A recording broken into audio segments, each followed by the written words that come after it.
restoran, dan seorang saya dengan rumah lah, dengan kemudian ada seorang yang nak jumpa, seorang doktor, kemudian anak dia 2 orang, dan anak dia autism kronik, kemudian terbaring, tak boleh urus diri, ya, menggelupur dan segala macam.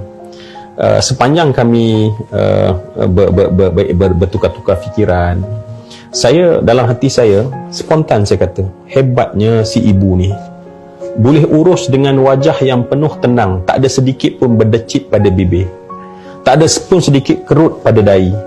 Melihat pada kerenah anak, cuba bayang anak menjerit di restoran, tentulah kita kata apa orang kata, ya, kami ambil tempat yang ujung supaya tak ganggu orang. Sehingga akhirnya saya rasa macam terpanggil untuk tanya sebenarnya apa dia punya ramuan dia sampai menjadi seorang ibu yang begitu sabar, ya. Dan dia berkongsi kisah ni, saya kira sangat baik dan saya pun mudah kongsikan, tetapi saya nak kongsi di OMJ ni. Dia kata actually dia adalah orang berbeza dulu, macam mungkin Afiq cerita tadi lah, ya. Dia seorang doktor, dan saya rasa tak salah kalau saya nak memberi komen sikit tentang dia, ya. Seorang yang cantik, yang berpenampilan, ya. Dan dia kata dia ada prinsip macam Afiq kata tadi. Saya sangat tertarik sebab dia kata apa dia? Dalam life ni, dia punya prinsip dia adalah kita nak, kita rancang, kita usaha, kita dapat. Kita nak, kita rancang, kita usaha, confirm kita dapat. Dan itulah yang dia buat dalam life. Dia kata sampai dia nak jadi doktor, dan dia rancang, dia usaha, dan dia jadi doktor dengan cemerlang. Begitu cemerlang. Baik, nak cepatnya, Rahim, ya. Sehinggalah akhirnya dia, bila sampai dia dah bekerja, dia nak berumah tangga. Bila dia berumah tangga, bila nak berumah tangga, dia nak seorang suami yang perfect macam dia nak. So dia plan, dia kata ada seorang laki-laki ni, dan akhirnya dia dapat suami tu, seorang pilot. Jadi, dan saya tengok gambar suami dia memang handsome macam Afiq je lah, lebih kurang macam Masya Allah, ya. Ya. Sehinggalah akhirnya mereka berumah tangga, dan akhirnya dapat, mereka plan untuk anak. So prinsipnya adalah plan, usaha, dapat, kan? Baik, doktor apa yang tak tahu tentang rawatan, bagaimana cara terbaik, ya. Dan memang betul dia melahirkan anak perempuan yang memang bergabung, ya, memang bergabung ni. Adam dan Stacy ni memang bergabung betul-betul, ya. Macam dalam lagu tu lah. Tak, sebab saya tak ingat nama penyanyi tu, kan. Jadi bergabung, Masya Allah. Anak tu memang Masya Allah blonde, ya. Masa kecil pun dah nampak dah macam matanya pun dah tak macam kita dah, macam lebih kurang ke biru-biru pun ada dah, yang kulit pun, you know. Dan dia kata tak tahu, happy lah, ya, happy. Sehinggalah anak tadi 3 tahun, dia tengok anak tu macam lain macam lain daripada biasa. Dia dah mula risau, dan nak cepat je dia jumpa dengan doktor, kawan dia jugalah, dia bukan pakar, dia jumpa bahagian kanak-kanak, dan doktor sahkan bahawa anak dia yang saya katakan tadi, dia kronik punya autism kronik. Dan pada masa tu dia kata, dia keluar daripada bilik, dia masuk dalam kereta, dia tak boleh memandu, dia menangis semahu-mahunya. Dan ketika itu dia kata, mana prinsip dia? Saya dah rancang, saya dah urus, saya dah usaha anak ni dalam kandungan sebaik mungkin, tetapi ini result dia.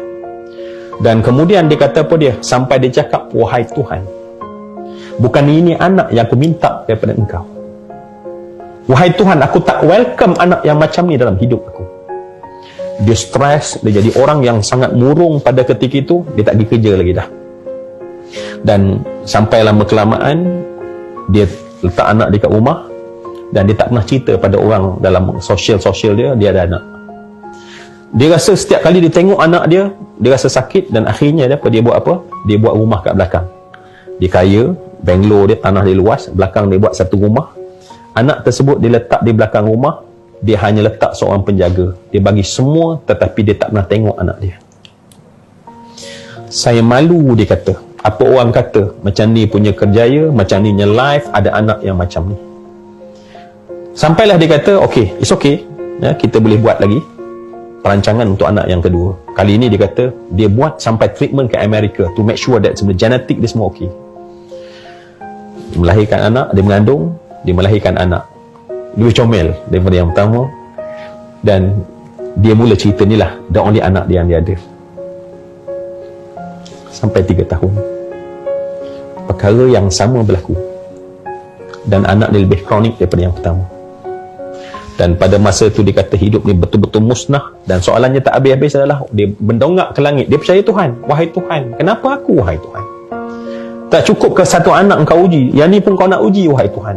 Dan pada ketika itu dia jadi murung. Dan sekarang di belakang rumah ada 2 anak yang dia tak pernah tengok. Dia kata apa dia? Dan dia sangat tertekan, ya.